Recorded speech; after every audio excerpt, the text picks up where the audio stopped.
एक अतिशय सुधारित शेतकरी तीर्थापुरीचे यांच्या शेतामध्ये आपण आज सोयाबीनच्या शेतात आहोत. त्यांनी एक अनोखा प्रयोग केला. किती अंतर 3 फुटावरची सोयाबीन केली. 3 फुटावरची सोयाबीन आहे. आज पाहू शकता कमराला लागते आपल्या सोयाबीन. जवळपास 5 फूट वाढले. खाली दाखवा सोयाबीन त्यांना.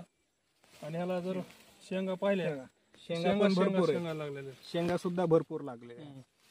तर उडान साहेब काय काय केलं तुम्ही ह्याच्याबद्दल, आपल्याला कोणते औषध वापरले ते सांगा जरा शेतकऱ्यांना.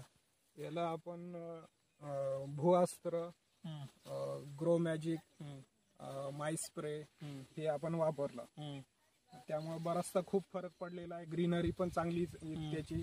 आणि फुलं तुम्हाला वरपासून खालपासून फुलंच फुलं. हा, आणि अटॅक इतरांपेक्षा कमी आहे. अटॅक आहे, थोडे पिवळसर दिसती, पण बाकीच्यांपेक्षा आपलं कमी अटॅक आहे आपला. किती एकर सोयाबीन हे?